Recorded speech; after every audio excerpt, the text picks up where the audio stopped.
I know a couple of you here have shared with me trauma, suffering, horrific things that I personally couldn't imagine. There's so many close calls where I almost didn't make it. You are getting a completely new personality, new soul, new experience, and you come out of Earth. The physical is very dense. It gives us the opportunity to face our rejection. If you're the real you, you will know bliss. I'd tell my kids life is like a giant rock tumbler. You know, when a rock pops out, you don't just throw away the rock, put it back in the rock tumbler, and it gets smoother. And you just keep putting it back until it's efficiently polished, and then enjoy the beauty. Perhaps there is no good answer, but from a higher perspective, my best attempt to answer this question would be to say,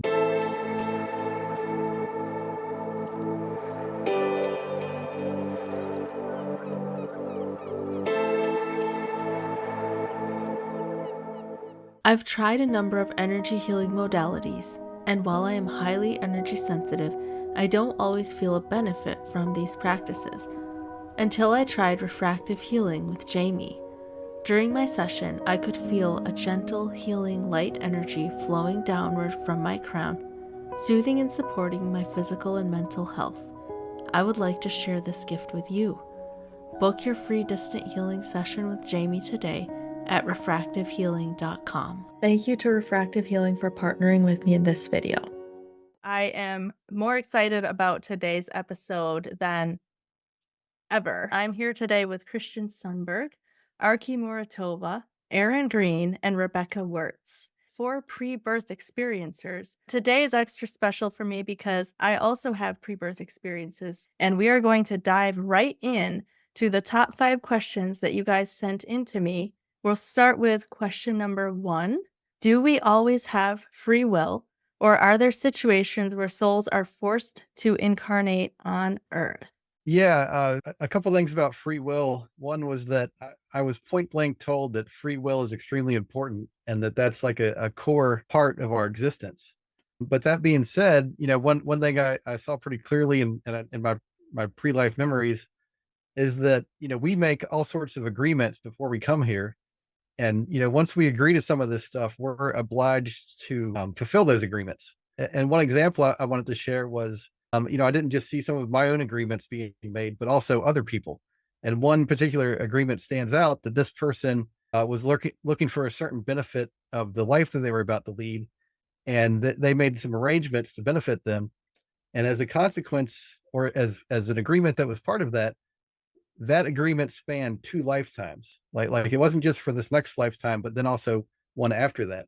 And they're going to be obliged to fulfill that agreement that they've already made. And I don't see that as a violation of their free will to be compelled to follow through with something they have previously agreed to.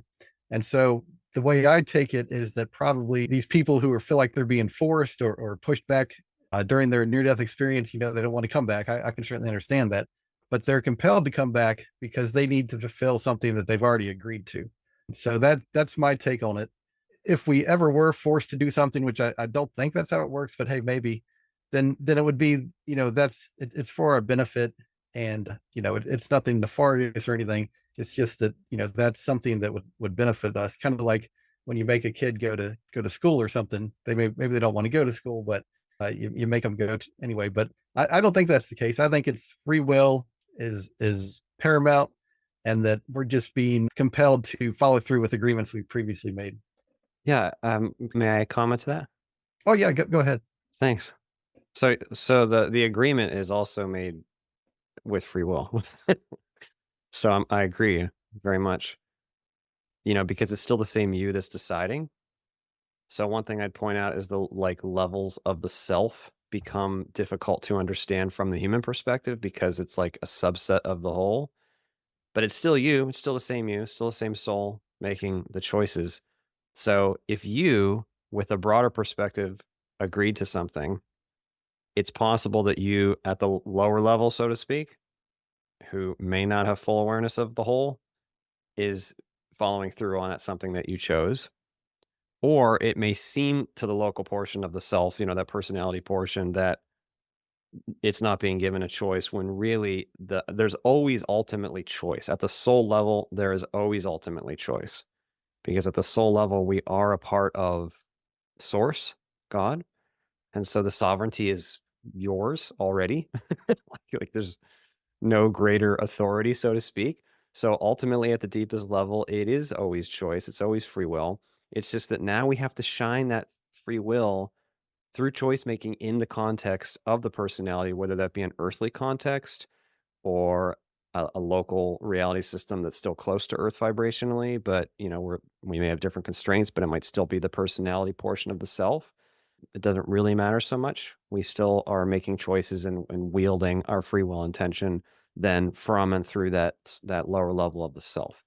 I would just want to say I agree with that. And through the studies of NDEs, and I recently did an interview on my channel as well with Wes, and he had like a void type NDE experience, and his experience about being very hesitant to return to Earth and everything, and how the guides that they have, or being there to answer any questions, to remind them of the like Christian and Aaron were saying, of the commitments and the promises, and sometimes they're not allowed to remember exactly some of those things as they come back. So it's Mhm. it's like you're missing a piece of the puzzle, and you're thinking, why did I say yes, even though I was hesitant? Maybe it's because that part has been removed from coming back and what they remember about it, because then that would be like probably giving away too much, or change their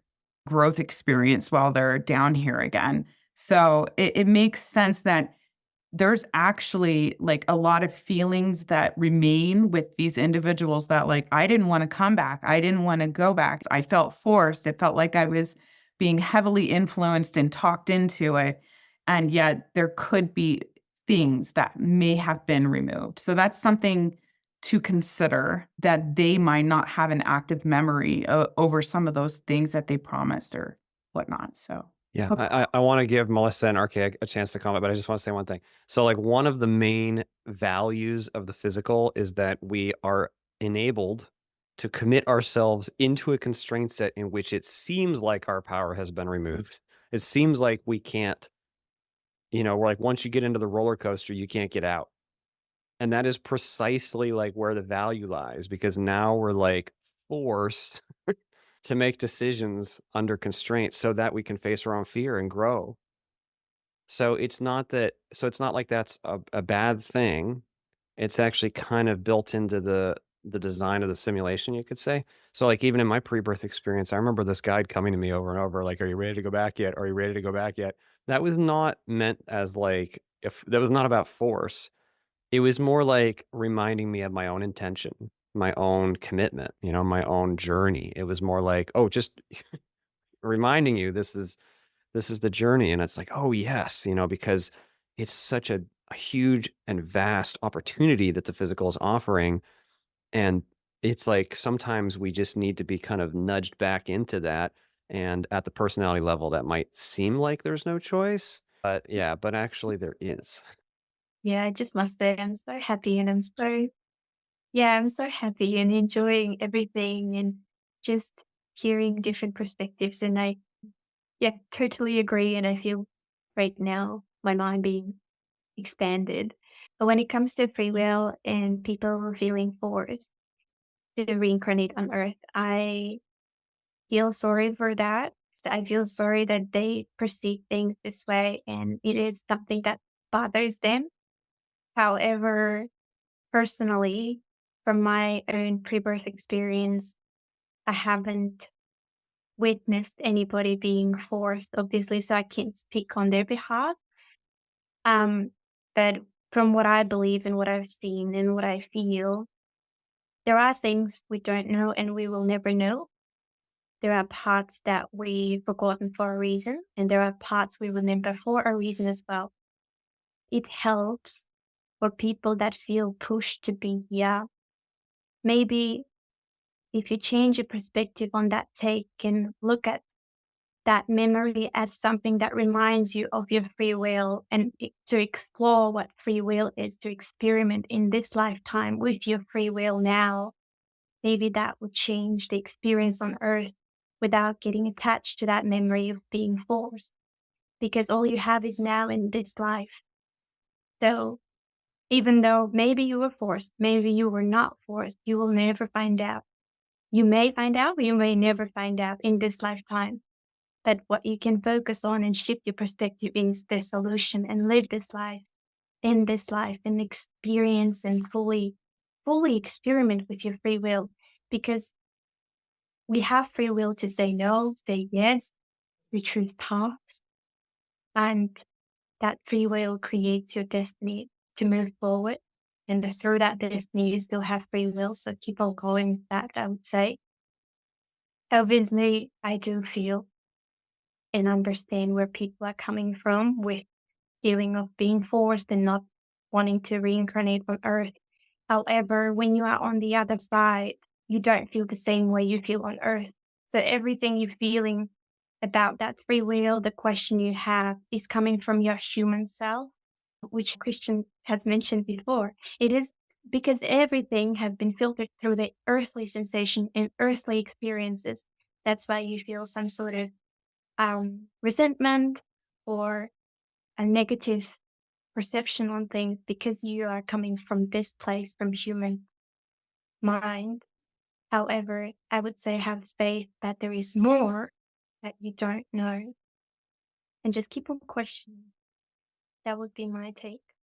I love everything that you guys shared so much. And I'll just briefly say that I have a pre-birth memory of fully choosing my life and being very excited about it and thinking, how could anything go wrong? Like, I'm just gonna go in and get everything right, and this is gonna be fantastic. And then I also had a spontaneous out of body experience at the age of 18 after living several difficult years here, like not trauma to the extent that some people experience, but I was very depressed and suicidal and faced some challenges.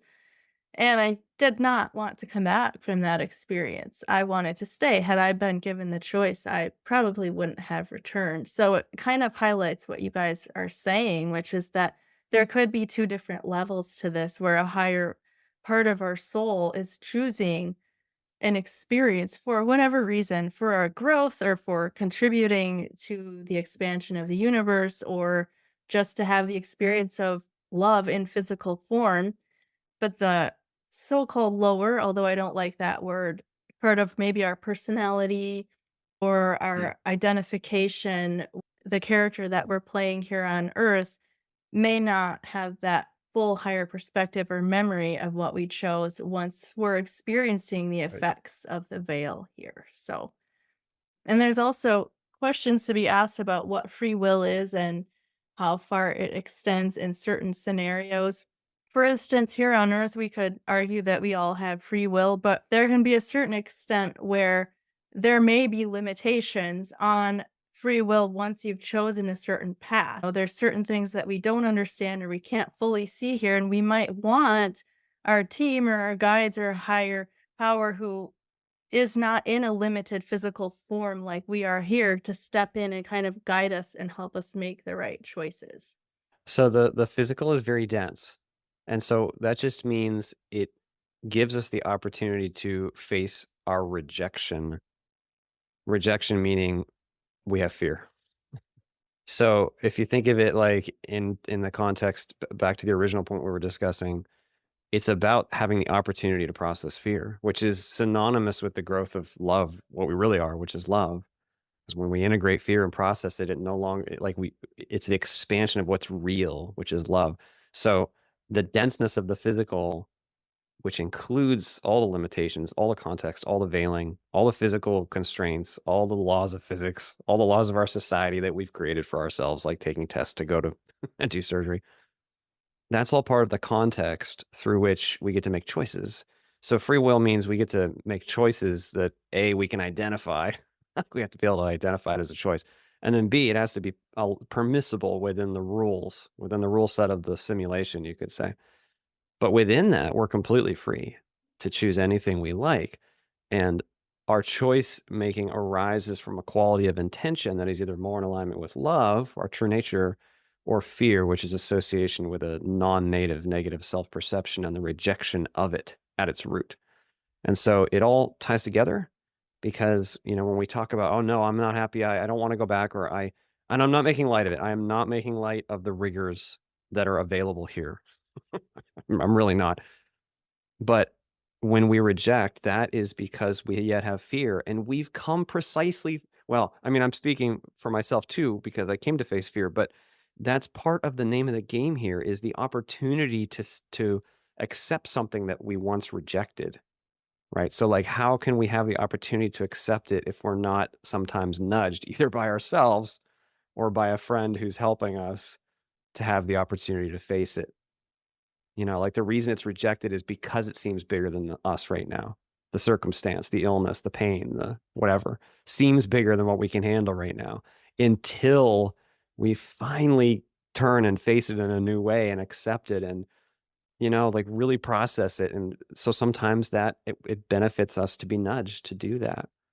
But we always have the choice. It's always free will. Like Aaron said, free will is like the name of the game. Like, what choices are you going to make? That's the bread and butter of what we're doing here, is making choices. And it's beautiful, the opportunities, even in the rigor. Yeah. Thank you so much. We've heard from near-death experiencers that Earth is the hardest planet to incarnate into because of the contrast. What benefit does experiencing this contrast offer to the rest of the universe? In other words, how does our experience in the physical affect the greater web of life beyond our species?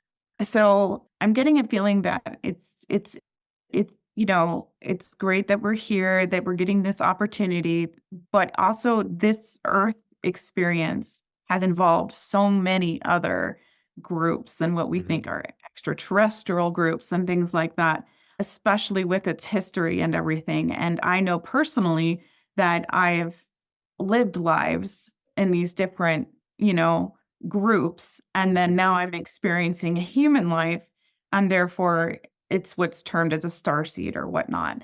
But so I can see this interaction. I can almost see myself multidimensionally in that I'm living this human life, doing what I'm doing, but I'm also remembering these other lives and the interactions of myself. I know this is like mind blowing, but like myself as like an Arcturian, I feel that connection to that multidimensional other life self or what have you. And I feel the guidance from that side as well, and the learning that they're experiencing by helping during this time on Earth. So it's very like mind blowing sometimes, because I feel like you feel like all these different people, right? Or these different beings, and you're understanding the interaction and how all of it is involved and how it all brings everything closer together in this sort of like almost play or act, and it's like, even from that side of things where they're maybe serving as a guide or something like that, it's still like a part in a play. So it's very like, yeah, I mean, it's just source and then all these like little characters, and it's like, how can we not be, affecting other parts of the universe and everything, just from like, that whole phrase, as above, so below. And then even like within ourselves, we have our own universe, even down to our atom particle. So we have a universe within our own bodies as well. And it's just like you see this mirroring happen. And it's a beautiful, I guess, progression or whole, and seeing how all of it just kind of creates this universal like dance together, really. Yeah, I think as we progress spiritually, we begin to realize that we're part of something bigger, and that all humanity is connected together. But if we take it to the next level, it should be kind of not too hard to accept that it's not just all of humanity, but all of the life on Earth. We're all connected. We're all part of God's plan. And then if you take it to the next level, which I don't think is too hard, it's not just the life on this Earth, but it's the whole universe. All of us are connected together as a part of God.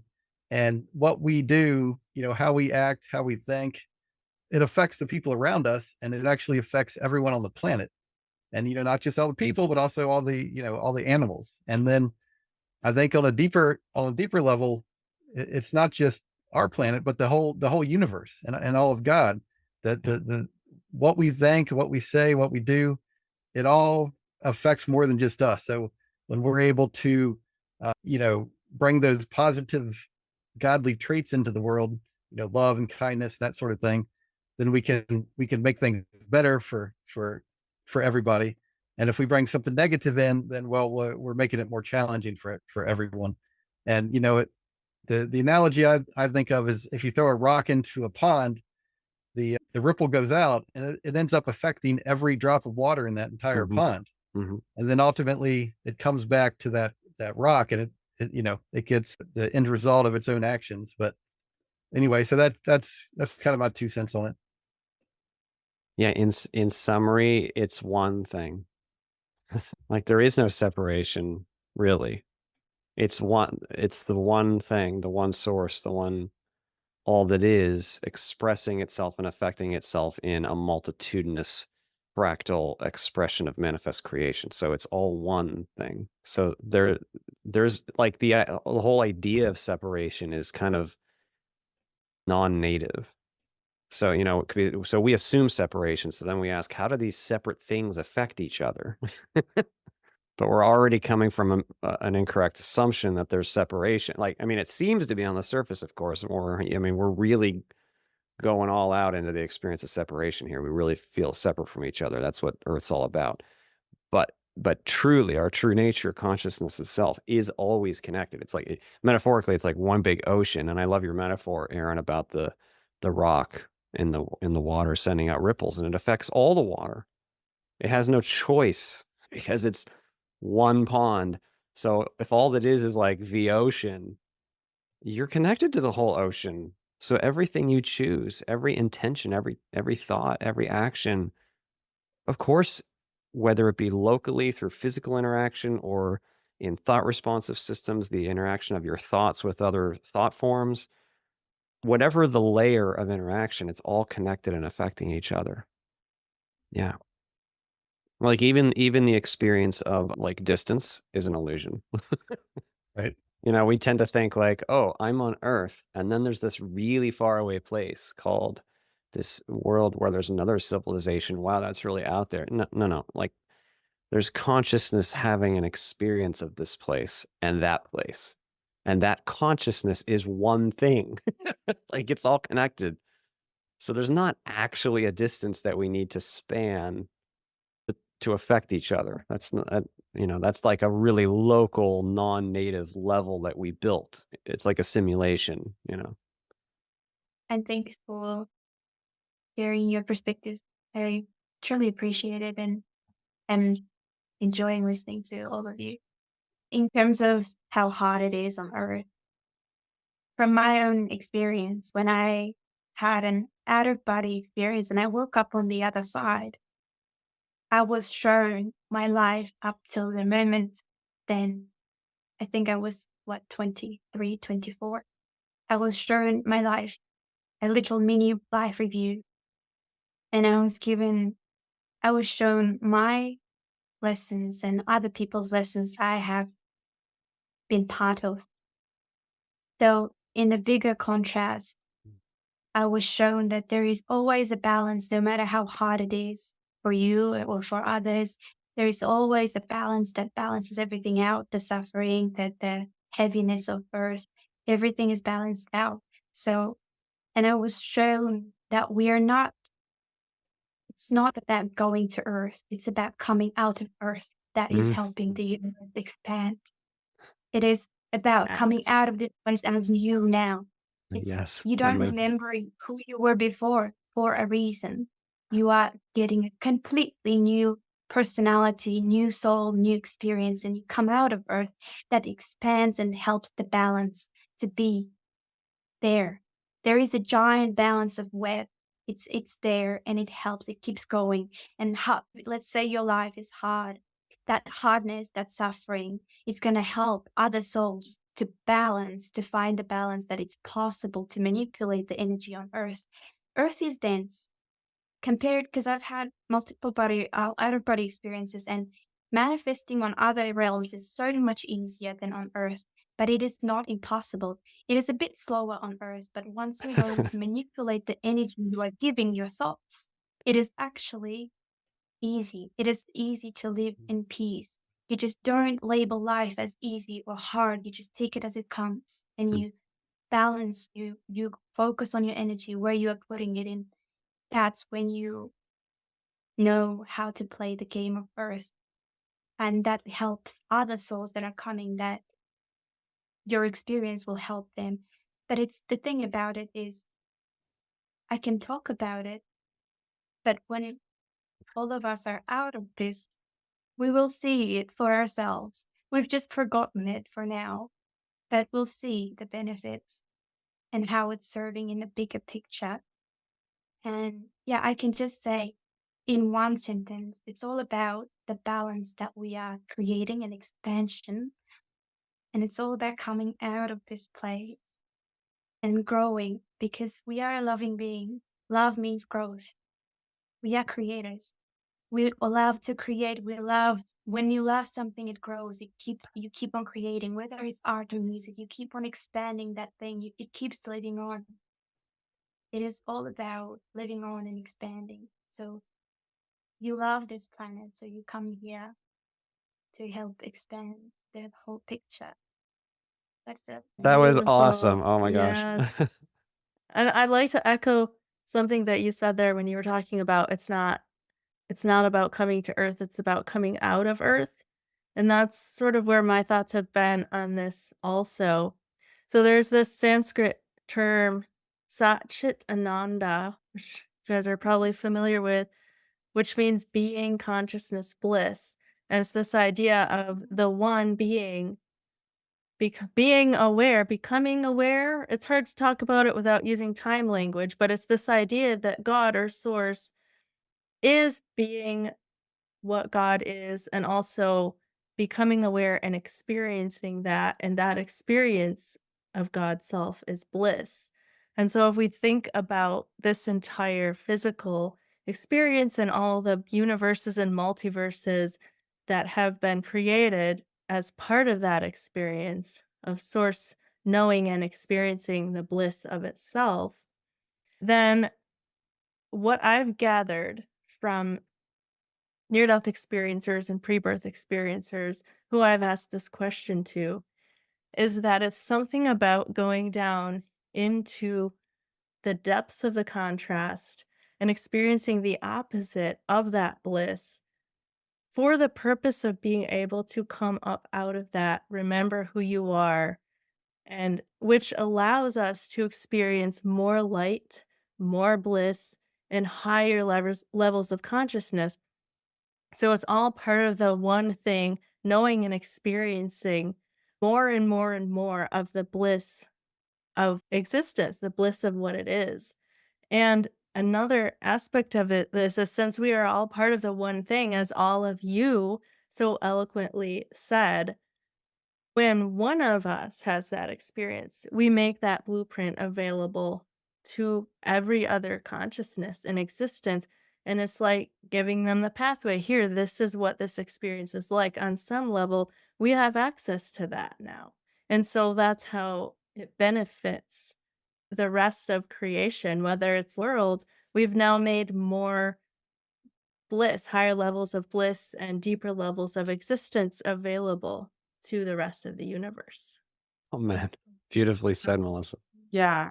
And I get this visual of like people like almost searching a library, on the other side, and able to dive into your life and your experience and even see like almost like a movie or maybe like an actual, like you feel the emotions with it going along with it and able to learn from that perspective. Because I think, don't they talk about some souls and how they haven't taken earth lives, not all souls have. So perhaps they use that as a preparedness or a studying or something like that. Yeah, I've always had a memory of like an experience, like I could be in another soul's presence and you could almost just expand yourself and kind of let them in and experience like what you went through. maybe on Earth or in a different route, whatever. And it's almost like you could swap or exchange information. I don't know. I just have like a memory of that. I miss that so much. I know. It was so easy because you didn't have to explain anything. You just had to be like here. And then the next, it's all, it's telepathic, it's instant. And the being is like, I understand. Like, Yeah. And they're able to witness that growth or the change, or I don't know, there's just so much to share with other beings when we get back. Yeah, and And there's not go ahead. and there's not the confusion or the misunderstanding that Right. we get here. It's just All right. perfect communication where you can communicate thoughts and ideas and a whole, The whole thing at once. movies and like The whole thing at once. Here, take the yeah. whole. And I don't know, I keep like, this is my little prop. It's just rose quartz, but it's so smooth. It's so polished. Earth life is aggravating. You put a stone, something rudimentary or just rough or whatever, and you agitate it a little bit, aka Earth life, and you come out brighter and shinier and maybe a little bit more polished. It's the same kind of thing. Nobody really wants to go through that, right? Because it's not pleasant, but it's the outcome, right? Mhm. Yeah, I love that. I tell my kids life is like a giant rock tumbler, and all these Perfect, souls yeah. are in there, and as they rub against each other, they polish each other. And when a rock pops out, let's say it's not smooth enough, you don't just throw away the rock, you put it back in the rock tumbler, it goes again and it gets smoother. And you just keep putting it back until it's significant or sufficiently polished, and then you can put it on the shelf and enjoy the beauty. There you go. That's love that so that's a great much. metaphor. Yeah. Yes. Melissa, there was one thing you said earlier about like the addition to what is. I couldn't say it as eloquently as you just said it, but I just wanted to make one brief comment.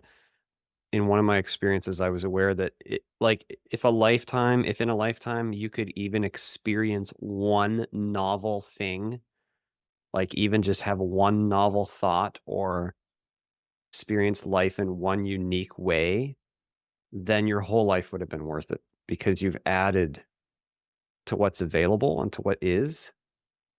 And that's a wonderful service. It's like performing a gift, a service, just being able to do that. And that requires, not requires, but in this case, it means that we have adopted a set of constraints that permit us to potentially do that, And then Rebecca, to your comment about like seeing another soul's experience, absolutely. Like metaphorically, it's like taking movies off of the shelf and you can watch the movie firsthand. And it's not like the free will version because you're just watching the recording, in this metaphor. But there's a lot of learning available there.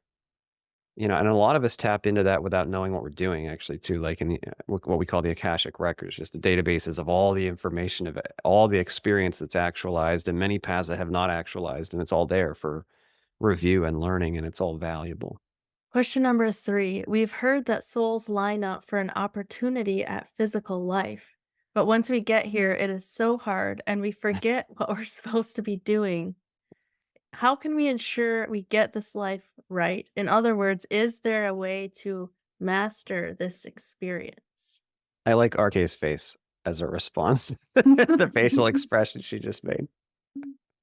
Well, if your question had one, of course, answer, then it wouldn't be the entire universe of billions of years of experience to integrate it all. Good point. It has a lot of depth. I mean, I think the most simple, like it's a huge personal question and each soul is so unique, but like the simplest, most concise way I feel to put that is love rather than fear. Because love can mean so many things. Like it's just one word and like we're just lacking on words. We've got like one word and it's love, but it means like so many things, so many qualities of intention, kindness and compassion and strength and expression and creativity and celebration and all these things, that it means like that. All of that is what we're here to actualize, grow, know firsthand, expand. And so like the other side of that coin, is, like I mentioned before, like processing fear, which just means the parts of us that like we've rejected this life. So we've got these high constraints. So I feel like a significant portion of the, what you asked about is, where have we rejected life? Like where are we miserable? And then we go and we take ownership for that, and we actually seek to actually go into the dark closet and face it and feel it and process it, because really our consciousness is deeper than all that deepest crap. And so it can be integrated. Like we really can use this huge contrast for an incredible amount of expansion and integration of experience. And that's a very personal process for everybody. It means different things for different circumstances, different types of vibrations we're here to process. I mean, it's a very rich question, of course, but I think simply to choose love rather than fear, whatever that means in our lives, and to try to integrate the experience of being here exactly where we are. Like, not like some big crazy thing. Like, where are you in your life right now? Like right today on a Friday night, like, what are you experiencing today? That's what we're here to process and experience and know, and see if we can like choose love even here, choose peace like today, even a little bit in the mirror, looking in while you're brushing your teeth, kind of thing. That's where that's how we do it. Yeah. Yeah, I don't view it necessarily as a right way to Yeah. live life. I don't view it in terms of right or wrong. I view it more as the easiest way for you and others. How can you make this journey that we're going to be going Yes. through as Exactly. easy as possible? Exactly. And like Christian said, love, love God and love other people. And that if you make an attempt to live like that, you're going to make your journey a little bit easier. And what does that really look like in detail? And I saw something recently that really connected with me. How do you love God? Well, God is love, God is kindness, God is compassion. And when you love kindness or compassion or honesty or respect, Mm. you're actually loving God. Like that's just how it works, because that literally is what God is. How do we love others? Well, we through acts of service, empathy, respect, forgiveness, kindness, compassion. And when we exercise all of those things, we are getting it closer to what I think people view as right, which to me means you're taking the easier path, and you're not going to have to go through quite as much difficulty to learn your lesson if you willingly accept that, hey, I should be a good, kind person and do the things that I know are right. And I think that's what getting life right looks like, when you basically try to live those loving characteristics in action. And I think we're all here, we're all on this planet, we're all making mistakes. That's just part of what it is to be on this earth. And not even mistakes, but we're Yeah. taking the more difficult path. That's really how I view it. And if we want to take an easier path, just live those loving traits as well as we can. That was a great comment, Aaron. Like, love makes sense. It's and fear is insane. Like it's not better. It's not like you said, I agree 100%. It's not like the right way or the wrong way. It's like, do you want to do it painfully or less or not? Yeah, Like exactly.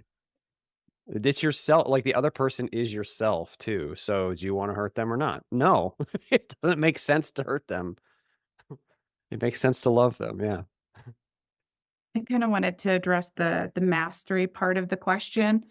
So I think that's just made kind of like on a soul level before coming down, if that soul wants to master a certain specific whatever it is when in their life. And you can easily kind of tell that in some people's lives when they come down and they're, a virtuoso at like the piano or an instrument or some kind of like skill, or maybe mastering and going through human emotions, or learning about healing by living a life of chronic pain or disease or something like that. Maybe they're learning something like that that's helping them master a certain specific area that their soul wants to explore.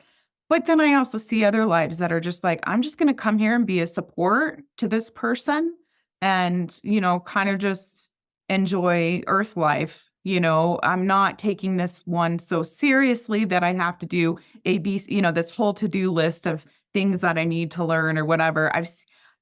You see these different themes per person, and you can just tell by the people that you've met in your life. They seem just, the way that their lives have gone and the lessons that have been brought to them and everything. There's also the kind of life that's like, okay, I'm on the diving board. I've never dove before. Let's just do it. And they belly flop and it hurts. They're just like, I'm just going to jump into this earth life and whatever happens, happens, and they learn just from that experience. But there was no mastery involved in that, right? That was just like, let's do it. Let's jump into it, but it's still valuable. And, I just wanted to reiterate, like, I think it really comes down to what that soul wants to experience mastery wise before they come down here. And again, that is all part of that free choice. Maybe they just really, really want to explore that option because it's a direction they feel like they want to go. Maybe, maybe they feel that rounds out a part of their soul purpose or something. So. Yeah, that's a great question. It is a funny question. In terms of mastering the life, how do you master the life and take this life lightly? Because you will never master this. This life is so short. It will take you lifetimes to master whatever you want to master here. And just do your best, because we are all doing our best and teaching each other. Second thing I would say is treat everybody you meet as your teachers. You meet everybody in this life, and you are their teacher, and they're your teachers. Always respect them and have compassion. Compassion is something I would say that will take you through this life lightly. And love everybody. And I know this love word, as Christian mentioned, has such a big meaning, but we just have this 4 letters, love, and it doesn't fully explain. Loving somebody means you accept them, you forgive them, you support them, you cherish them, you appreciate them, you respect them, you don't manipulate, you don't hurt them, you don't betray, you don't control, you don't manipulate. Those things aren't love. The opposite of it is love. So once you give love to yourself, you'll be able to love other people and also learn from them openly with open heart and open mind. When it comes to forgetting things, you never forget. You never forget who you are. You never forget anything when you reincarnate. The way you are living this life is you remembering, actually. So you are living and remembering everything you've gathered up till this moment now, every wisdom and insight is you remembering through a different life experiences. So you never forget. It's always in your heart. It always guides you. You've always got the support from your spirit guides, from the giant universe, and from people that are here on earth as your teachers. And if you feel lost, you can always ask questions and answers will be revealed. You can always ask, because everybody's a teacher. I can go ask Marisa, what do you think about this? And she'll tell me something that will help me, that will give me a different perspective. I can, just like that, you can go to different people and see that you are one. We are always learning together. I would say, choose in this lifetime who you want to be. In every moment, wake up and ask yourself who you want to be. How do you want to talk? How do you want to act? What kinds of beliefs you want to have? How you want to treat others and how you want to be treated? And it's a continuous lesson of becoming who you want to be on this realm, in this lifetime. So I would say, give up the mastery and live as a beginner, because this life, as Arke, I'm a beginner. I'm learning to drive. Honestly, I'm learning to drive. I'm a beginner in everything. I'm learning to cook and all of those things. So treat this life as a beginner. You're having a completely different perspective, and you are and this is serving in a bigger collective purpose on a giant level. But don't focus too much on that. Just focus on what you can right now and who you are right now and what you can do. That will help you a lot. Take life lightly. I've heard someone say angels can fly because they take everything lightly. They don't carry baggages. So don't get attached to anything and accept life as life. Life has a roller coaster. It has ups and downs and twists and circles and everything, zigzags, because life is life. Life is for living. Life is not for mastering. And whatever you take out of this life, that is it. That's it. That's what you take out of this life. But don't worry about it much. Just in the moment, focus on what you can do and who you want to be. That's what I would say. All of you made such profound points to me, and each of them slightly different, but like bringing a different perspective of the same thing that I think everybody is saying. And I would also add that the great masters, like the great Hindu masters, the great mystics from different traditions, have talked about how the way to become self-realized, or really to awaken from the dream, is to become very, very present. And like each of you are saying with your own words, it's about not trying to master the experience. Archie, that was such a great point. It's not that there is one right or wrong way to do this, and that there is one specific purpose that we're all here to do. Like Rebecca, like you were saying, there's so many different reasons that people could have chosen different experiences, but it's about actually just being present in the experience, which comes back to Christian's point, which is love. And I think that's what we're all saying, because love is accepting what is. It's one of my favorite spiritual teachers, Aaron Abke, says enlightenment is just having a loving relationship with everything. And that includes yourself, your thoughts, your emotions, the thoughts and emotions of others, not judging it as a right or wrong or a good or bad experience, but just being present with it. And I think that if there's one way to master the experience, then that would probably be it, is to just be present in the experience without having any attachment or judgment to it. And without having any attachment or judgment to whether or not we want to be here or come back, which is another thing that comes up. Does anyone have anything else to say about that topic, or should we move on? I'll add a quote by Rumi. Yeah. Rumi said, wherever you are, whatever you do, just be in love. Be fully in love with everything in the present moment. All right, question number 4. Many people understand the necessity of contrast for growth and yet question the degree of suffering that we endure here. So, in your experience or opinion, why do we have to suffer to the extreme degree that we do on Earth? I feel it's never a have to. You know, a lot of times when this question is asked, it's why do we have to be put through so much misery? So, like, you know, like fear is misery, is a simple way that you could put that. Like when we reject life and when we associate with ego, and when we like become the thing that we're not, which is this little small person who's powerless but is really striving to grab some fake power however we can by judging the person next to us or getting some identity or some money or whatever else. That that's suffering. You know, when we associate with thinking itself, the small I am just this person who has to do this thing. That is like a form of suffering. And our universe gives us the opportunity to fall really deeply into that because it's so dense, it has the ability to prompt, the opportunity to prompt potentially very negative self-perceptions.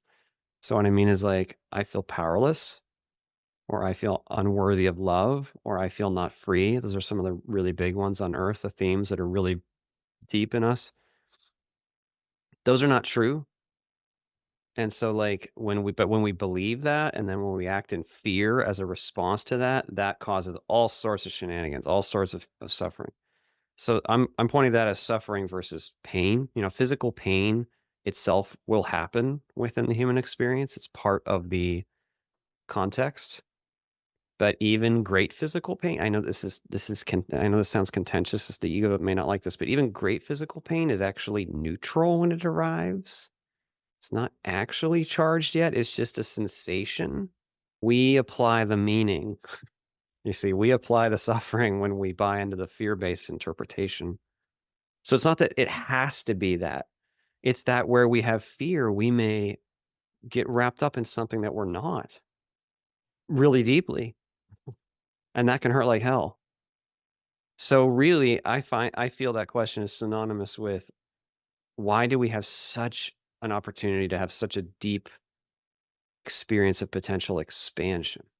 You see? Like, but ultimately, like, I think it's really, really, really important to point out, though, like, the fundamental substrate of existence, the thing that always remains is love and peace and joy. Like, that's what we're made of, even when the contrast may seem ridiculously extreme. The substrate of all that experience is still what it is. It never actually can be truly changed or challenged. It only can apparently be deeply challenged. And what we're doing here is pushing the boundaries for how far we can create a simulation that challenges us in that way. But are we ever truly in danger? No. Yeah, I see it. Why is life so difficult? Well, because that's what's needed for us to grow quickly. You know, if life was real easy and it never challenged us, well, then our growth would be, pretty small. But by undergoing all these challenges of this earthly existence, we're able to speed up our growth, our spiritual growth so much that we ourselves deemed it worthwhile. Yes. It's kind of like ripping off a Band-Aid. You just kind of get it over with quickly. And that's kind of what coming to earth is like, yeah, it's difficult. I'm not one to minimize anybody's pain and suffering, because I know it can be very difficult, but the corresponding growth that we get from that difficulty, which we don't even realize, is significant, and so significant that we ourselves thought it was worthwhile. And I think that's the reason why earth is so difficult, is because we can get our training, our education, the experiences that we need to become the kind of souls we're supposed to be. We can get it very quickly, and then move on to the happier, more joyful existence that awaits us all. We can just move through this faster and get to the good stuff. And so that's why I view earth as being as difficult as it is. Yeah, I just want to comment that I agree 100%, Aaron. And I feel like there's a very simple crude metaphor on earth might be like, why would you lay down on a weight bench and lift 200 pounds? Why would you do that? Well, because you get stronger faster. Like, it's not that the 200 pounds is even native to you, but it provides one heck of an opportunity if you can push it up. It might crush your chest for a bit, until you push it up. But like, it's an opportunity. It's not like, oh, we're doomed to this like ultimate suffering, here we are. No. It's just we agree. We chose this, man, like, to come here because like, I remember being so excited by the contrast. Like, and I knew I was biting off a piece of sandwich that was so freaking big that it would probably break me, like, at the personality level. I knew that. I was like, "Oh my gosh. Let's do it, man. Let's do it. I know I can do it. It's bigger than I've ever like, like a bigger piece of sandwich." This is a terrible metaphor, but it's the only thing I can think of. Like, the bite of contrast was, I knew it would be so challenging that it might crush me. But I knew that meant a huge potential, not only for my own growth, but for the whole, the whole. Like, I was serving the whole by biting off a big, big piece of sandwich. So anyway, yeah, I love that, the way you described that, sir. Yeah, that's beautiful. The visual I'm getting is like a rubber band, and how deep and that you pull back is going to launch you farther, right? So how far do you want to pull back, kind of thing? So part of my pre-birth experience, I remembered kind of like a 2-part thing about choosing this life. One, I wanted to be here to, help the planet kind of, raise vibration, that whole experience of helping. So I do remember volunteering. And then I do remember going into the planning room where I met with this family soul group, right? And each of them had a specific way they wanted their lives to go and to happen and to change and everything. But somebody had to really take the brunt of it. And which translated to me as a traumatic, abusive childhood. And I do remember agreeing to that so that I could help all these beautiful souls with their goals. And I remember just feeling that love so much for them that I was so willing to do that. And trust me when I say there's so many times where I'm in right here, who I am now, that I'm like, what was I thinking? Oh my gosh. What did I sign up for? That was a lot harder than I expected, that sort of thing. But still that love, that deep remembrance. I think this pre-birth memory came back to me in knowing, because it helped me with healing the abuse and understanding why did I have to have such a traumatic childhood. And there's so many close calls where I almost didn't make it, and staying here. And I was like, why would that be designed to be that close, where I would, maybe, just make certain decisions that would end my life here. It's like it really took it close. But when I see this family generational line, it's like I can see the beauty in the opportunity that it has presented so many souls. And then just also being here and being of service and helping other souls through their traumatic childhoods, right? We mentioned previously giving that blueprint of how to get through it, right? Here's a really steep mountain trail. Nobody's decided to climb it yet, Oh, I'll do it. I'm like, what? Don't turn left here like I did, that sort of thing. The word trailblazer comes to mind. I think there's some of us as souls that we are literal trailblazers when it comes to coming down here and being like, we just want to take off, and maybe we've had some soul experience behind us, or I don't even know it. All I know is that there's this desire to help and to love, right? And to heal. And by heal, I mean just remembering oneness and love.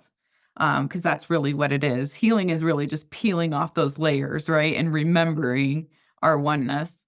So yeah, I just wanted to kind of also let the audience know too. It's like, some of us have dealt with some really heavy shit. And, where we came from, Orthodox beliefs, religion, that kind of thing. We made a whole transition, right? And we planned that kind of diversity, that challenge, so that it would launch us into being able to be of service. And that, at the end of the day, is my reminder to, I deal with depression on a daily basis. I am treated for depression. And I have mental illness on both sides of, my father's side, my mother's side. And that is something that I deal with. And it's like, how do I keep going, and what is my purpose for being here? And this is my remembrance. This is my purpose, because there's others like those out there that struggle like this. And they have chosen what they feel like such a dark themes in their life, or struggles, or such heavy issues and themes. And how can you be spiritual? It almost feels like too much of a contrast, right? Somebody's got to be there to show that, hey, I took this little step one by one, and this is how I was able to get through it. We need more examples of that, because that's what keeps us going and connected. I really like the word suffering. Suffering comes from an attachment to the pain. So when you have pain and you attach to that, you always bring it up as suffering. I've suffered this, I've gone through this and this, because you are attached to that pain and you made it a part of your identity. There is a lesson in everything, and I think and I feel like the nature has given us the clue through our physical bodies. When you get a wound, when you cut yourself, your body heals it on its own. But you also have to play a role by getting a cream, taking care of yourself to speed it up. But everything on earth Everything here is here to nurture you, heal you, help you heal, and help you grow. And when you don't focus on why it happened, but how can you heal yourself? How can you get something out of this experience? And how can you move on? Then the answers will come to you slowly. And you will then see the impact of that lesson on other people. The healed version of you, the one that has gained the insight from that suffering, from that pain and experience, will be able to help other people and everybody. You'll be able to provide a safe environment for others to heal, and you'll be able to share what helped you as well. So, in short, I would say, yes, you will have to go through some things, some that are in your contract, or some things that has been passed on by your parents, by your grandparents, that some traumas that have been passed on onto you. You are responsible, but you can't blame them, but you are now responsible for working on them and getting through them and expanding yourself. I can tell you for sure that the other side of the suffering is so beautiful and it's so worth it. And it's worth going for. So whatever you suffer, you attach to the pain. Don't just question why it has to be you, but understand that it has to be you because you can go through it. You are able to look and flip to the other beautiful side of it and share that side with everybody. So someone has to go through that. And if you've been chosen, I would say just flip how you see things and see it as a chance for you to expand more. And it's all about, on this planet, especially on Earth, it's all about managing your energy, whatever you want to focus on, the wording you choose, how you want to view things, how you want to perceive things. Sometimes you've suffered through something, but your memories can change. It is in the past, you are in the present moment. It no longer exists. So everything is actually can be neutral. It's whatever you attach to that experience and to that memory. You can always flip the coin by saying, yes, I had this accident where I suffered and I lost this and this. But you can also say, I have experienced this and that has changed my life and made me who I am today. And these are the things I've learned. You can always change your wording and how you see things. And you will not see it as suffering, but just an experience and part of your journey. Why do we have to suffer? You can choose to accept life as it is. Life has hardships, but they serve and they are balanced by the other side of it, by lessons. But just take whole life as life is life. Don't divide it into suffering and it has this and it has a contrast. That contrast actually is a balance. So that is it for me. Thank you so much, each of you, for sharing. I will admit that this is a question I tend not to speak to too much simply because there are people in the world who have suffered so much more deeply than I have. I know a couple of you here have experienced, you shared with me in your interviews, trauma beyond what I have experienced in my childhood, and people around the world are suffering horrific things that I personally couldn't imagine. And I think that the appropriate response to somebody who is suffering is not to try to answer the question of why, but simply to be present and hold space for their experience. But for those who are genuinely asking this question because they're interested in higher answers, from a human perspective, perhaps there is no good answer. But from a higher perspective, in my experience and the experience of those that I've spoken to, my best attempt to answer this question would be to say that because Earth is specifically designed to experience really deep contrast, and it plays a specific role of allowing us to advance our spiritual evolution in a fast forwarded manner, like you mentioned, Aaron, and to deep, like higher highs. We're trying to reach the higher highs here. That's why we experience some of the deepest loads here. And that those people who do choose to take on those experiences for the benefit of the rest of us are incredibly brave souls. And I give them my gratitude. Thank you, Melissa. There's also one other thing I wanted to share, the power that I have learned with my own mind in my own recovery. It has just blown me away in managing chronic pain and all of these things that have come up. I have learned so much about neuroplasticity because we can shape and mold our brain. We can constantly keep it growing and learning new things. There's so many things that we're getting into with regard to trauma and recovery that we're just tapping into now. And it's really exciting. And to be able to grow and learn and to be able to test it out, it feels very like a guinea pig, but it's also such an exciting period because you can really feel like what works for you.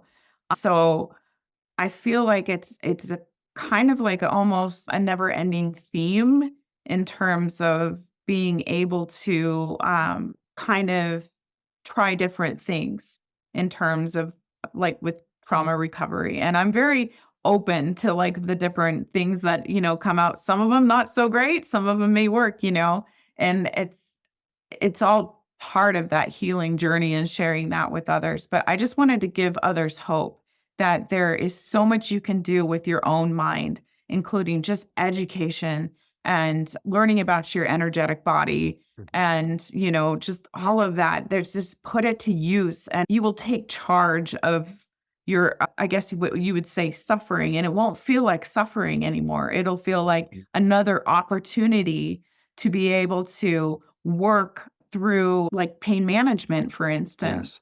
Yeah, and using like the different tricks and tips and things like that you can learn with changing your neural pathways. It's pretty cool stuff. So Great comment. All right. Have you, in your own personal journey, discovered a way to feel that overwhelming love, peace, and bliss that you felt in your pre-birth experience? Is there a way that we can bring that through into this world?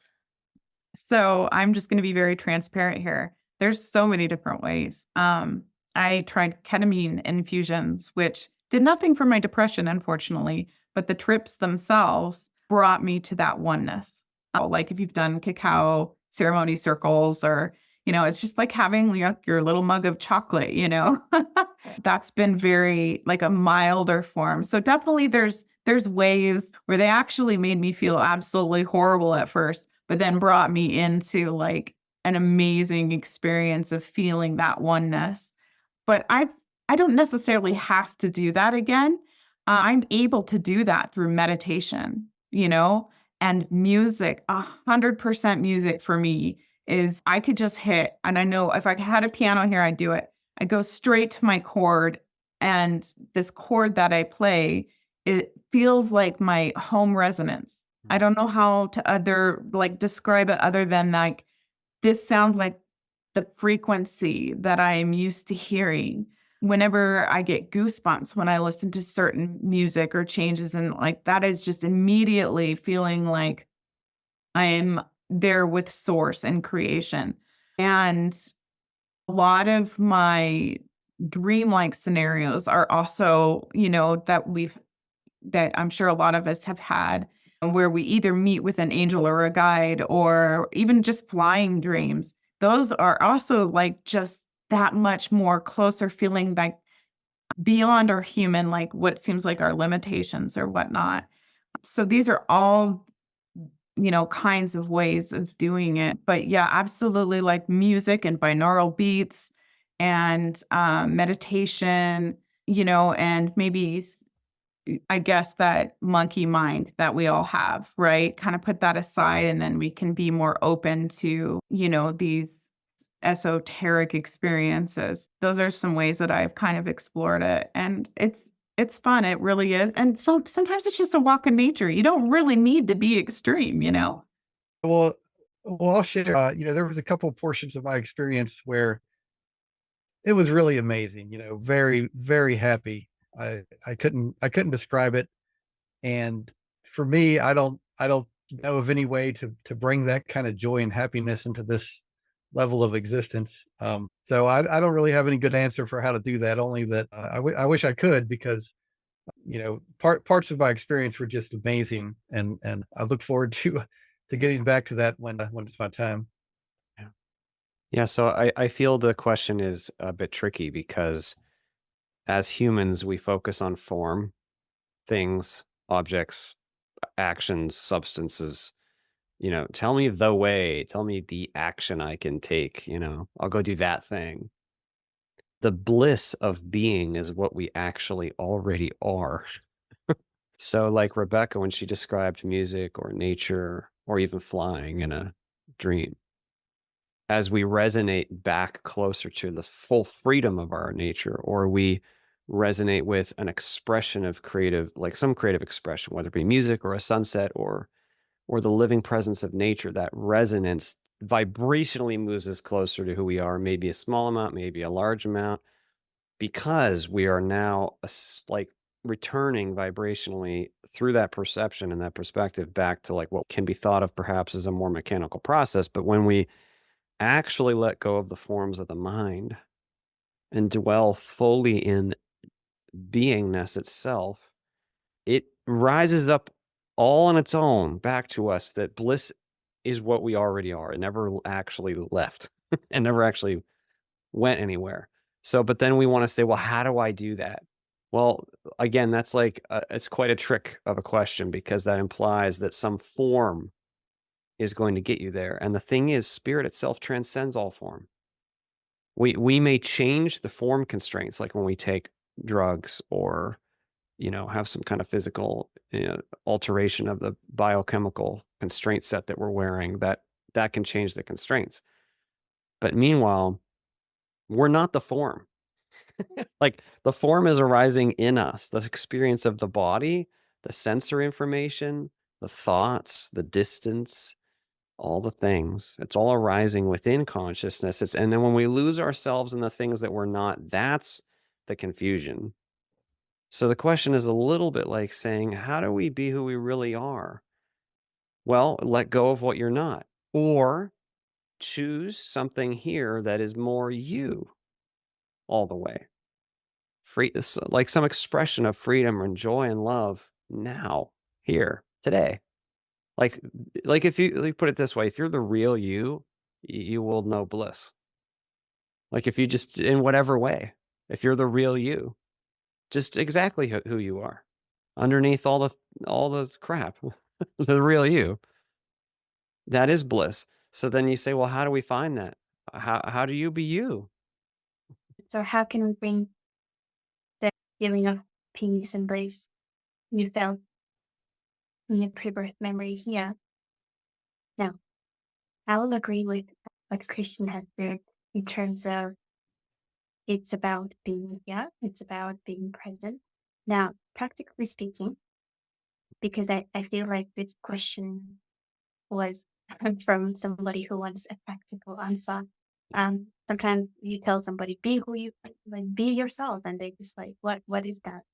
So practically speaking, being present allows you to be in that place already, because that is the foundation. Peace is your foundation. Peace and love is your foundation. That's who you are. Now, you've got these layers and layers of limited beliefs and those things that are from this world and from your parents and social beliefs and things that are preventing you from exploring who you truly are. Now, there is some practices that will allow you to experience peace and freedom and experiment with them. And those are spiritual practices that Rebecca has told Rudy about, which is art, music, crafting, creating, poetry, writing, gardening. It is all creative practices, because you are a creator. You are a creator. You are the creator. You are the universe. That is who you are. You love to create. And when you start creating, that's when you explore your freedom. That's when you expand and you are fully present. You start appreciating little things about nature. Every flower, bird, what it is, flower, bird, what they are, their true nature. And that's when you become more and more present without yourself knowing that you are doing those things to be more present. It's those practices that allow you to strengthen your spiritual element. We have 5 elements in nature, and the main element is the spiritual element. That's who you are. That is what activates the other elements. So through those practices, they will help you become more present. And in terms of how to be present, it's all about managing your energy and thoughts and what you give energy to. You can definitely choose your thoughts and what you want to be, who you want to be, what beliefs you want to have. But in order to do that, once again, you have to meditate. Meditation is not going to obviously solve it instantly, but it's a long-term investment. It is something you have to keep on doing. 2 minutes, 5 minutes a day. Be still. Be still, be silent, and feel the life force energy that is running through you. And you'll be able to feel that energy in everybody. I would say just know that the peace is the foundation. And that is your foundation. Try to work with everything that is not allowing you to be at your peace, in your peace. And mainly, meditation is something that will help you to be Yeah. more present and just engaged with whatever you are doing, wherever you are, with whoever you're speaking. Be engaged. Yeah. Okay. Thank you. Arke, that was beautiful. I want to reiterate too that meditation is like, if we have to pick one activity, that's like the one, because as we choose, wield intention, as we set aside time to choose to focus, well, at first on something neutral, just so we can control our focus, but then just fully on the aliveness that's present here now. And like Arke said, it doesn't have to be super long, even 3 or 5 minutes, or 20 minutes or 40 minutes, whatever. Set aside the time, and like by choosing to take the time and the energy and to focus it away from the form back to the aliveness, that choice of yours to spend that time and to spend that energy to turn back inward, that's powerful. And as we do that, like over time, we grow in an experiential knowing of what we really are, which is awareness itself versus what we're not. All the thoughts and all the forms, it seems so important. It like untangles us, not because we're trying to go get untangled, but because we are choosing to focus back to what we really are, that silence, that spacious awareness, that aliveness, that thriving, living beingness. That's always there. That's beautiful. And then the other thing I was going to just mention real quick is intuition. So, I I try not to give too specific of answers because people are so unique. But guess what? Everybody has that knowing. Like everybody's intuition is whispering to them who they really are. So I thank you, RK, for commenting that practically speaking, I recognize it's difficult because typically when someone's asking, it's helpful if they have something practical. So it's difficult to comment there. But meanwhile, I'm just pointing towards, listen to your intuition. Like listen to the deeper you. Maybe the deeper you is going to say, go take a nap. That's okay. And then the ego will say, no, I have things I have to do. I have to function. I have to perform. It's okay. If you need to sleep, go sleep. Like whatever it is. I'm just saying, like the intuitive part of you knows, like you could just say that the big you is really wise. It has a really good vantage point. So when we're trying to figure out how to get back then to the bliss of being, the big you kind of knows. And if you're willing and humble enough, because you got to be like, I mean, because you got to be willing to see your own stuff. But if you're willing to actually listen, intuition will always guide us in that direction when we're willing to actually listen. Thank you so much. Again, I just love how each of you are sharing a unique perspective that's just kind of building, you're each building on what the other is saying. And I just love that. For myself, because I was born with a pre-birth memory, my entire life was about how do I experience this bliss again? And I spent a lot of years trying to seek that experience and trying to figure it out. I did some crazy things. And I never even got close until in my adulthood, in my late 20s, early 30s, I began to understand that I was looking in the wrong place. I was looking outside of me. I'm trying to stimulate something by going to a church service or out in nature, out in some crazy weather. Like if I get myself in the right place at the right time, something's going to happen.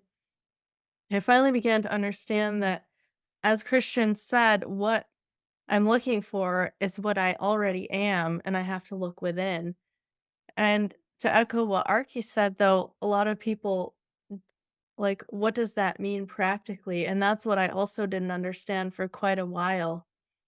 And the way that I explain it now is to say that you have to look in the right place and the right time. The right place and the right time is look here, look now, and look within you.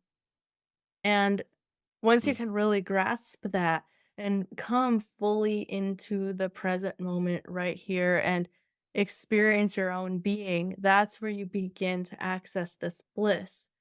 Practically speaking, things that have worked for me, because for me it has been I've needed practices to help me identify like where am I looking? How do I access this? What does it feel like?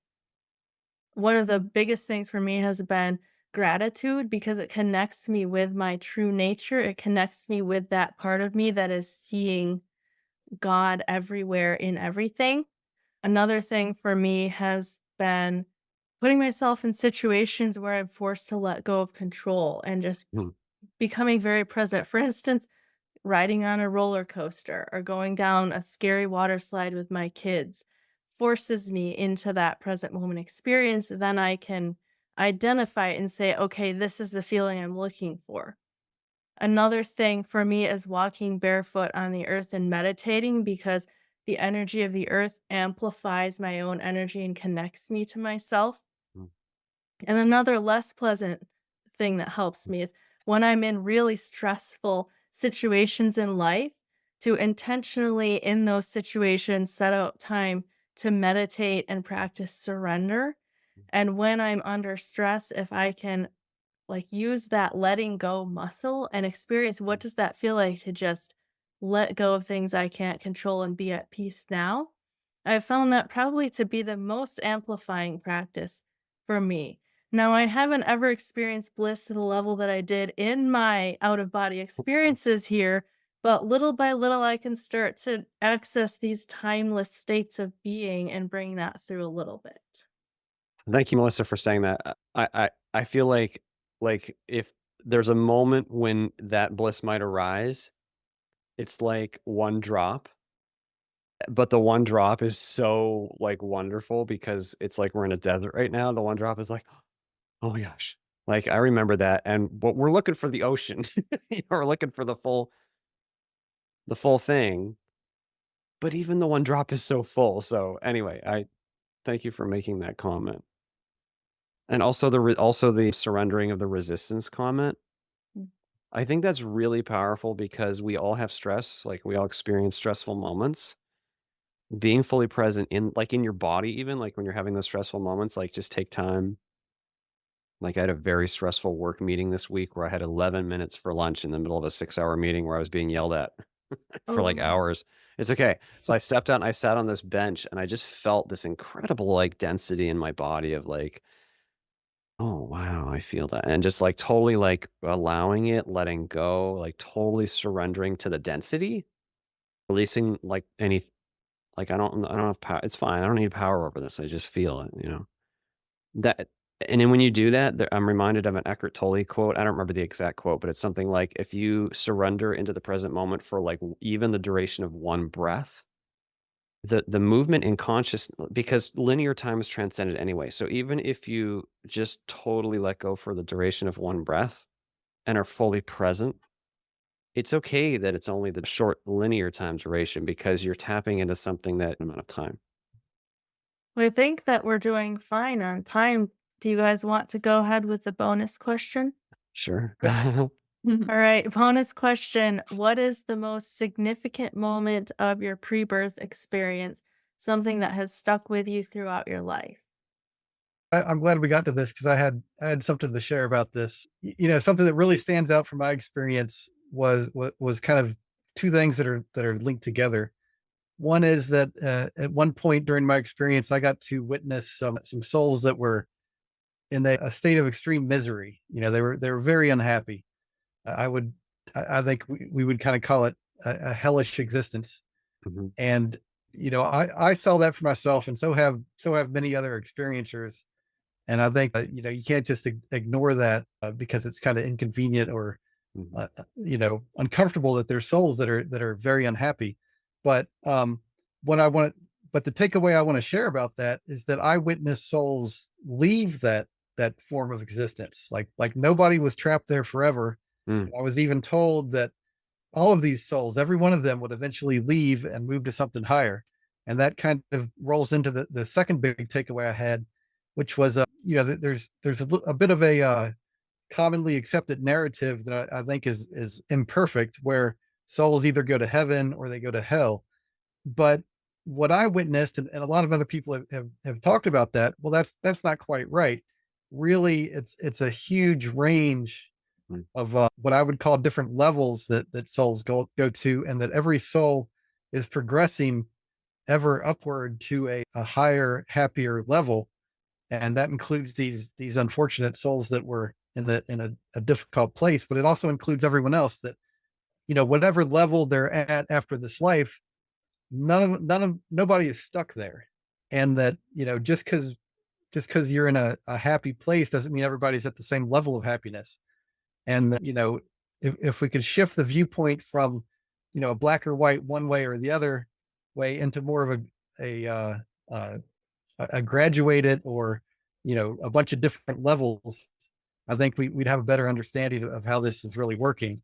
And then the other big thing is, hey, nobody's stuck. Nobody is trapped forever Yeah. after this one life, or after a life, at whatever level they're at. But they'll be given opportunities to continue their upward progression, and improve their happiness and their wisdom, and they'll be able to raise themselves to higher levels of existence.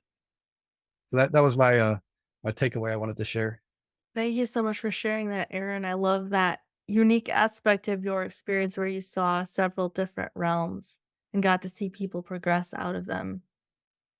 I guess I will go ahead and I will just share that the thing that's stuck with me most from my pre-birth memory, aside from the bliss, of course, is just the very simple and maybe obvious fact that love is the answer to everything. I remember as a young child just really, really struggling with understanding the not only the violence and the pain that we can inflict on each other here, but also what something that I couldn't put language to until much later is just the lack of awareness Hmm. that we have here compared to over there. And that's just part of the experience here because we're limited beings.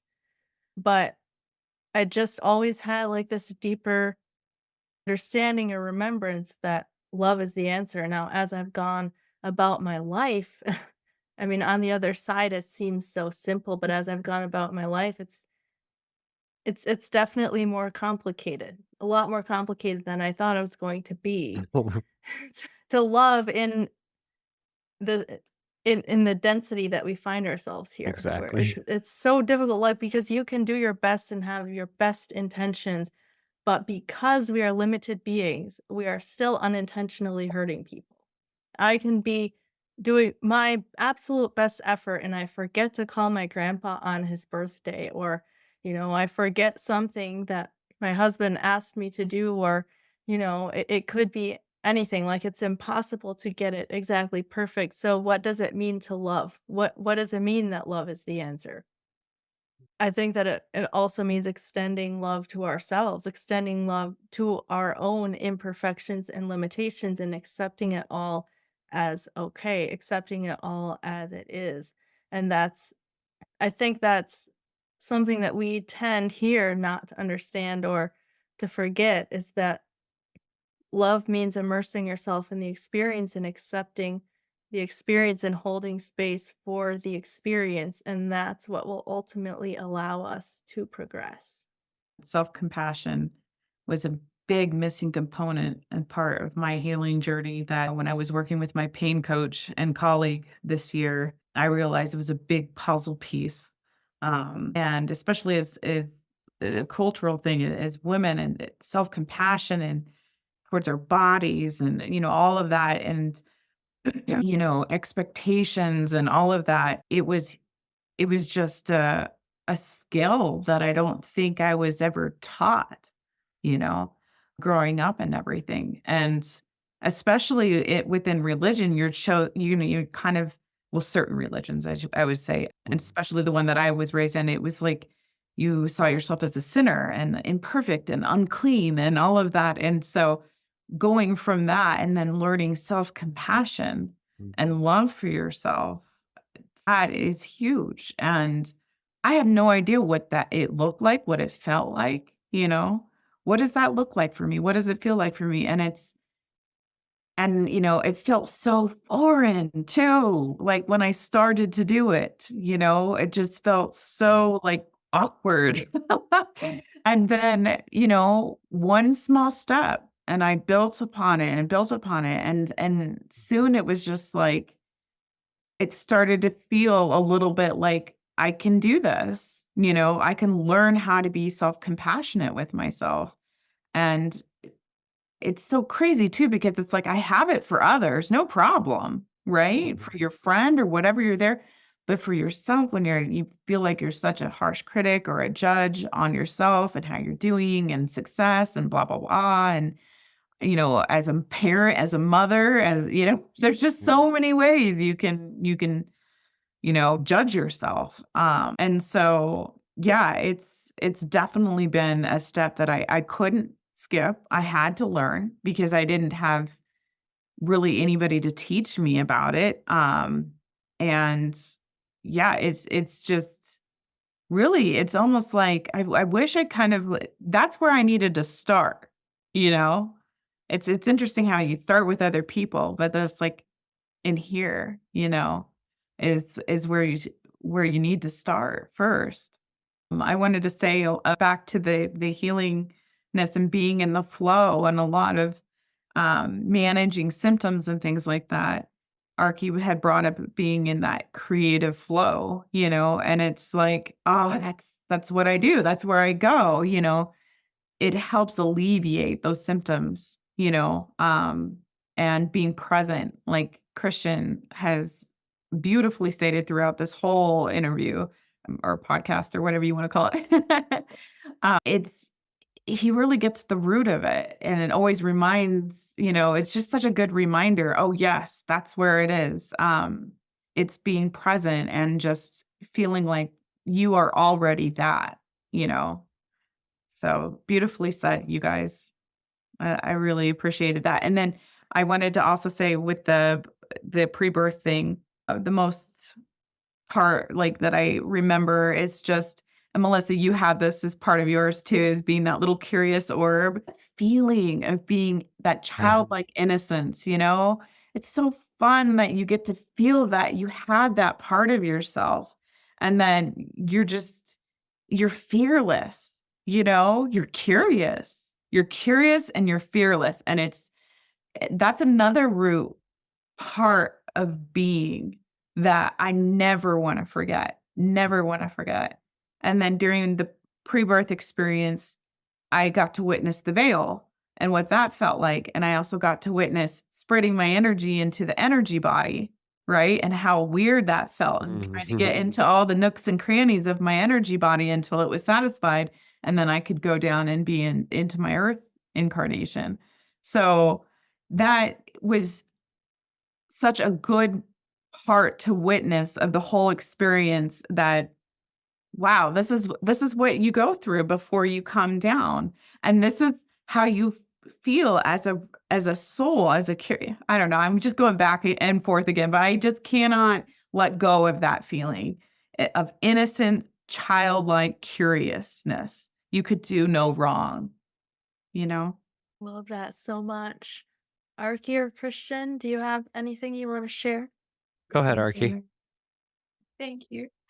Thank you so much for the question that has something that has stuck. I would say that my pre-birth memory was short, and the main message of my pre-birth memory was for me to remember that I'm welcomed wherever I go, and I'm loved by everybody, and I'm protected and supported it everywhere and every time and always. Now, what it helped me with is I lost my family pretty early. So my entire life, I thought I needed a family to be whole, to feel loved and to belong, to be a person, an individual, my blood. That I I learned to love other people the way I would like to be loved and welcomed, accepted, without judgment, with clarity. And I've noticed that I am truly and incredibly blessed to be loved by everybody I meet in my life. Even every stranger I meet, I feel like a family. So instead of a family, the blood family I've lost, I've gained a giant family of an entire planet of people, you know. And I truly always question and I'm grateful incredibly by how much I'm loved and how much I'm supported by people on earth. You know. So that was the message that helped me as a child to remember that, okay, maybe I'll be loved one day if I keep on loving myself. I will show love to other people. So that kept me strong, I would say. And this was it was something I've learned in one of my out of body experiences and the whole journey. Melissa had said that love is the answer. And you know what? It's so crazy because we are love and everything, because we come here and we experience pain and hurt and anger, and those things we experience because we are love, and we are able to experience them because it's filtered through life, earthly sensations and earthly experiences. And the way to go back to being love is just, going and healing those negative, whatever you call emotions, is by loving it and giving compassion. So that's the answer. Just love is the beginning and love is the end. It is actually everything. So everything in between is just happening on earth only. The negative and everything, the pain and the anger and frustrations and things like that. I would say one thing that my memories and out of body experiences have taught me is how much we complicate life as humans. It is actually pretty simple if you look at it with curiosity, as Rebecca said, and if you are enjoying life, and by enjoying I mean being in joy with everything that comes, and just being curious about it helps to see that it's actually quite simple and quite fun to be here, I would say, and that you are loved no matter what, not only by your ancestors, spirit guides, and the source, but everybody around you. If people give you pain, it's because they love you. It's because they chose a contract where they wanted to give you pain. And to do that, to choose a contract where they give you a painful lesson, is actually a very hard choice to. And I'm pretty sure it's done by someone who loves you so much. That's, I would say, that's what I've learned, and that kept me going. Thank you for the reminder, Arke. It's beautiful. Yeah, so to your question, Melissa, the most powerful moment of my pre-birth experience was after I had accepted the veil and incarnated, and I was like, I'm not doing this. This is not happening. So, and I rejected the life. I tried to fight my way back out in this lifetime. I had done that in a previous life and caused a miscarriage, and had a life review for the previous life because I had caused a miscarriage for the body that was to be mine by my rejection. Tried to do that again in this life because of the fear that rose up, because I was like not myself anymore. I was not the whole anymore. And I was like, it was so dense, and I was like, no, I'm not doing this. But this powerful moment happened where I was this is so beyond language. Oh my gosh, like, and it's such a personal experience. Like I've shared it many times now because I think it's so important for people to know who we are because it's not specific to me. It's like what we are. But I was expanded back out and I was shown all the universe and I felt everything within me. All the stars, all the universe and beyond our universe. Like our universe is just like a small piece of the whole. But all the universe, and I felt the sun of earth churning and alive within me. And it had so much bliss. It was just so full of raging bliss. Like I don't know how to describe it. And I was like, oh my gosh, like I am that. I am still that. Oh, so I don't need to fight anymore. And God said to me that this is still what you are. You can never not be this.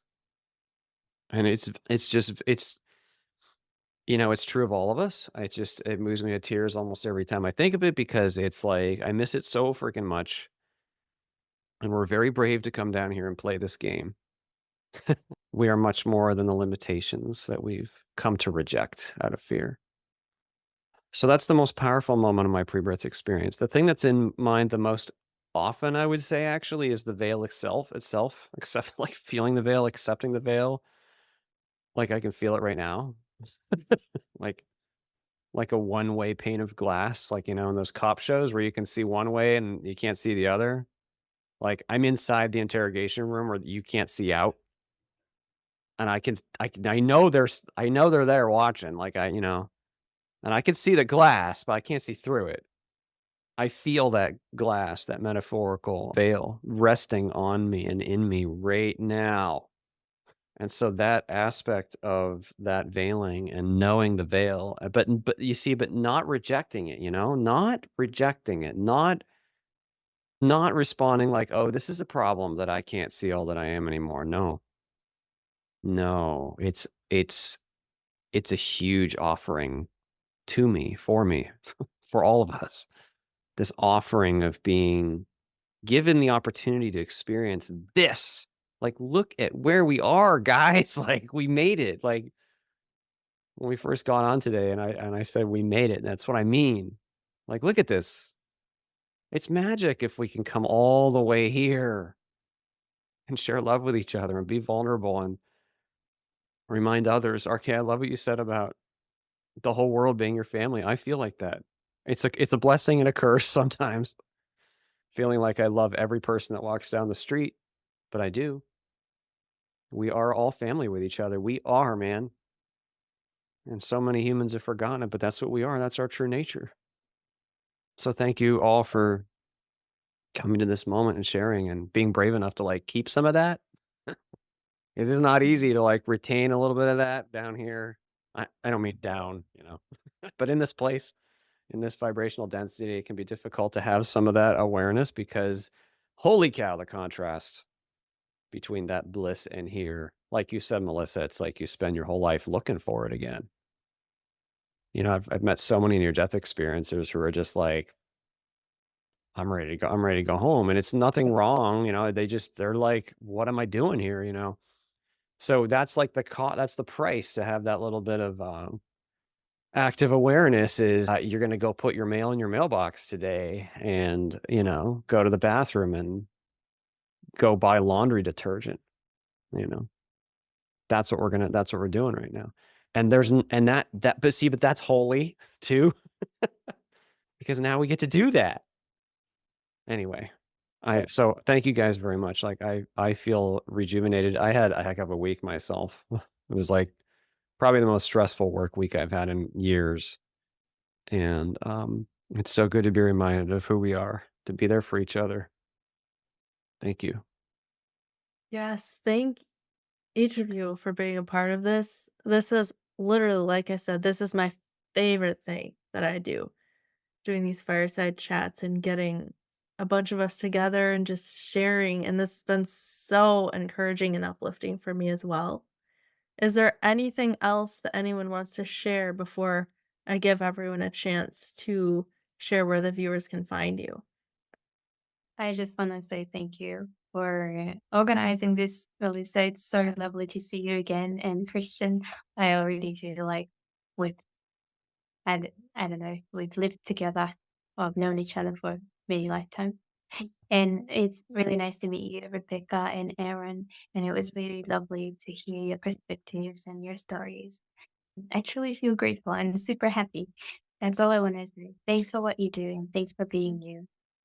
And thanks for not being afraid of sharing your vulnerability. I truly believe that vulnerability is authenticity, and that's what makes you unique. So thanks for that. That also teaches me to be more unique and more open. Thank you. I'll reiterate that, Melissa. You are so powerful in that way, and I really appreciate it. I think many other people do as well. Thank you so much. And the same to each one of you for being willing to put yourselves out there. It's not easy. It's not easy to put yourself out there for criticism, Yeah. fine, but each of your stories is so powerful. All right. Well, Rebecca, do you want to start and share where people can find you? Anything you have going on that you'd like people to know about? Thank you, Melissa. I just wanted to say it's been such a pleasure, and you've been such an example to me, and I think I'm starting to move in that direction where I want to support people who have like either a faith transition or a spiritual awakening or something like that, and having them share their story on my YouTube channel as well. So I'm starting to move into that kind of like interview direction because I just think this needs to be shared more.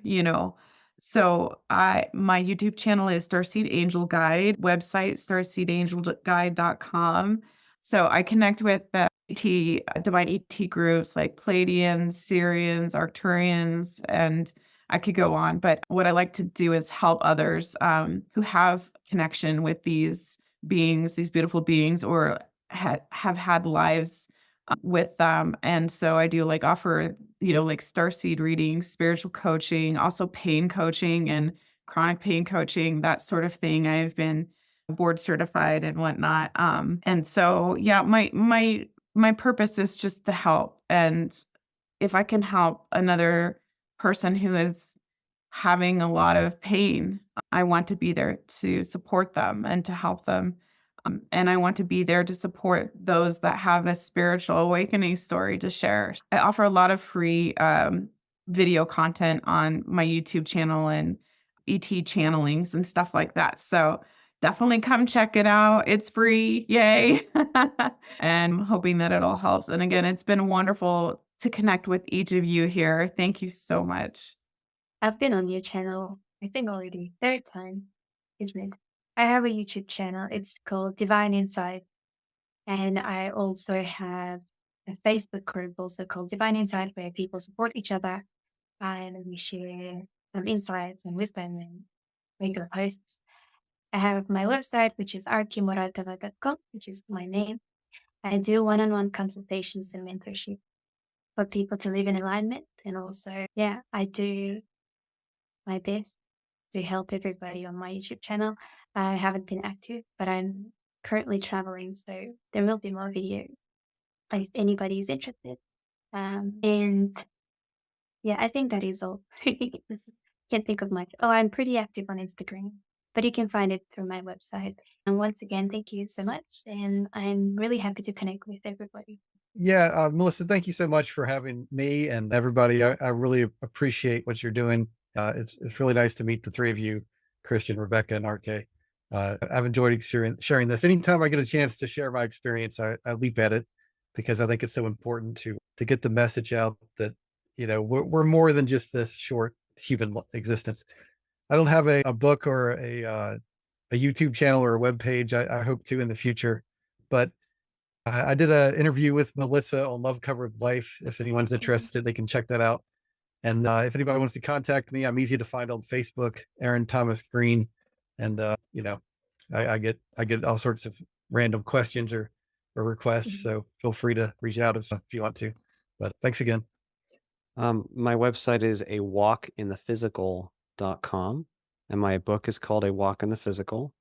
It's available to be read online for free at the third link down on the book page. It's not about money. I just want to get the word out. But I did record the audiobook for the book, and it's in print and ebook too. Don't have a YouTube channel yet, but I'm seriously considering it. Yeah, and there's a lot of videos that I've participated in there on the website as well. Wonderful. As always, those links will be in the description, as well as the links to the previous interviews that I've had each of them on for. Again, thank you so much. This has been incredible.